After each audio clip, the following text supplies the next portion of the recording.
Aujourd'hui, je vous emmène dans la Marne, au cœur de la montagne de Reims, où se trouve un sommet discret, le mont Sinaï. Point culminant de la Marne, ce belvédère attire les promeneurs pour sa vue magnifique sur les plaines champenoises. Mais derrière ce paysage paisible se cache une histoire marquée par la Première Guerre mondiale. Et comment ça va? J'espère que vous allez bien, moi ça va super aujourd'hui. Bienvenue sur cette... on va essayer de pas se casser la gueule. Bienvenue sur cette nouvelle vidéo. Donc comme dans le titre là, une petite randonnée. Et on tombe directement sur un truc hyper bizarre. J'espère qu'on va pas être pris pour cible. Ok. Comme je le disais, on se retrouve donc pour une petite randonnée. Pour aller au mont Sinaï. C'est culmine à peu près à 286 mètres d'altitude.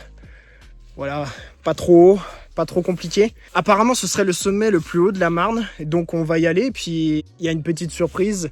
Apparemment, il y a un blocos qui date de la Première Guerre mondiale, donc on va aller voir ça ensemble et puis on va aller checker un peu son histoire. C'est parti.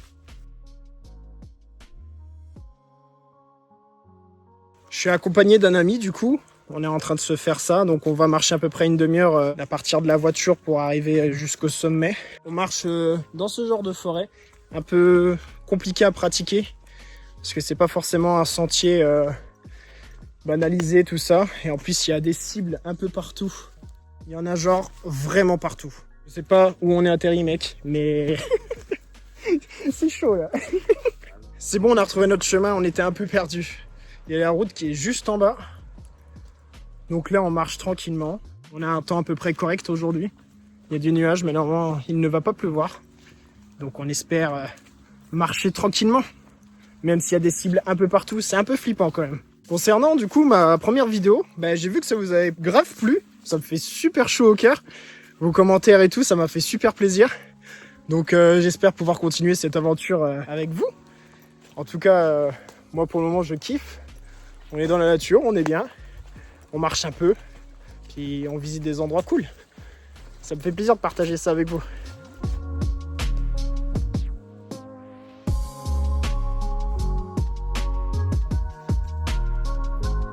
Là, on est en train d'avancer un petit peu, pas à l'aveugle parce qu'on a le GPS pour savoir où on doit aller. Mais en fait, on doit passer par des endroits genre comme ça. Ça se voit peut-être pas à la caméra, mais c'est vachement pentu en fait. Donc on a essayé de trouver un peu notre chemin pour arriver jusqu'au mont Sinaï. Là où c'est qu'il y a le bunker, tout ça. Donc c'est tout, on continue à marcher. On vient d'arriver sur un premier bunker. Normalement c'est pas celui-là qu'on doit aller voir. Il y en a plusieurs dans cette montagne-là. C'est assez impressionnant de voir qu'il y a des gens qui sont venus mettre un gros bloc de béton comme ça en plein milieu de la forêt. Mais c'est là en tout cas. Là on est un peu plus proche. On voit pas forcément l'intérieur parce qu'il fait hyper noir. Peut-être qu'à l'époque, ils avaient rasé toute la forêt pour avoir une vision plus loin. C'est assez impressionnant de voir ça en pleine forêt. Un peu plus haut, on vient de tomber sur un truc... Oh waouh, super étrange. Il y a carrément un escalier là. Puis là, on a toute une fortification qui est pratiquement sous terre. On va essayer d'aller voir si c'est ouvert. Voilà ce que l'entrée donne. Ça n'a pas l'air d'être si profond que ça. En tout cas, le bunker est vachement long en fait. On a essayé d'ouvrir, mais c'est malheureusement fermé. Surtout, on va continuer. Ici, il y a des ouvertures. Ça résonne de ouf. Et bien, au final, un peu plus loin, on a trouvé une entrée juste ouverte là. Donc on va essayer d'y aller sans tomber parce que ça glisse à mort. Donc voilà, on est à l'intérieur. On retrouve les fenêtres qu'il y avait. Il fait très humide et très frais. Il y a des branches partout dans le sol. C'est un peu flippant. C'est incroyable. Là-bas, il y a le passage où c'était fermé. Je pense qu'on va continuer à visiter. Il y a plein d'autres bunkers comme ça, un peu enfuis sur la terre. J'ai failli me péter la gueule. Mais ouais, c'est assez impressionnant. Regardez de l'extérieur, du coup, on est rentré là. C'est hyper étrange. Et voilà. Voilà. Moi je te piche tout. On est arrivé tout en haut du sommet. Oh, la vue, elle est ouf.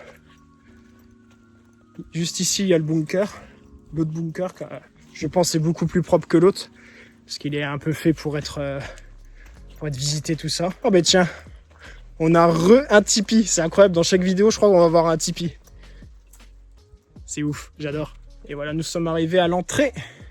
On va aller voir tout de suite ce qui se passe à l'intérieur. Voilà l'intérieur du bunker. C'est toujours très impressionnant. Il y a une atmosphère à chaque fois qui se dégage dans ce genre d'endroit. Ici, on peut voir l'endroit où c'est qui posait sûrement la mitrailleuse. Qu'est-ce que c'est écrit là? Le 1er décembre 1980. Ok. Et par-dessus, du coup, la vue est comme ça. Donc encore une fois, je pense qu'ils avaient dégagé tous les arbres pour voir vraiment à travers. Parce qu'effectivement, c'est vrai qu'on voit d'assez loin en fait. On a une belle vue sur Verzy, sur le reste des villages aux alentours. Ça a été un point assez important ici niveau stratégie. Mais je vous raconte ça un peu plus avec des petits plans drone pour vous rendre compte un petit peu de l'ampleur de l'endroit. C'est parti.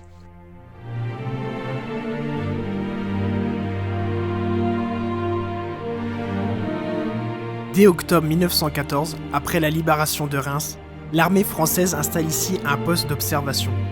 La position, en hauteur, offre un panorama idéal pour surveiller les lignes ennemies. 4 blocos en béton sont construits, reliés par des tranchées, des lignes téléphoniques et même des signaux optiques. C'est un véritable réseau militaire, conçu pour observer, transmettre et anticiper les mouvements adverses.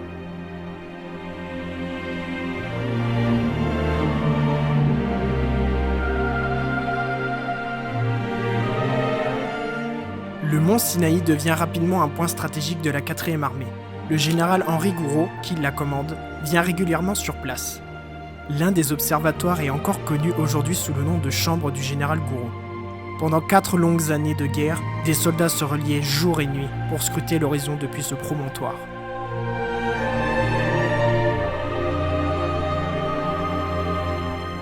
Difficile d'imaginer aujourd'hui que cette mer de vignobles et de forêts fut un champ de bataille. Chaque observation pouvait changer le cours d'une attaque, sauver des vies ou au contraire en coûter.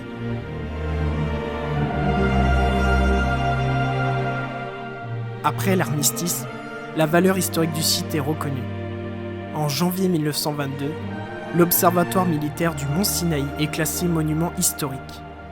3 observatoires et un blocos de commande subsistent encore, témoins silencieux d'un passé de guerre. Une table d'orientation a été installée, invitant les visiteurs à contempler la Champagne et à se souvenir de ceux qui sont passés avant eux.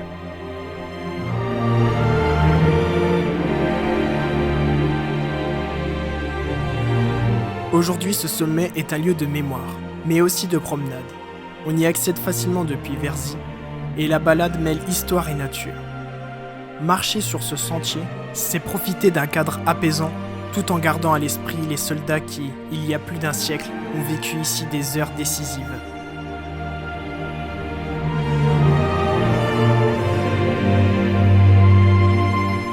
Le mont Sinaï, sommet discret, mais témoin d'une page essentielle de l'histoire de la Champagne, nous rappelle qu'un paysage peut être à la fois source de beauté et de mémoire.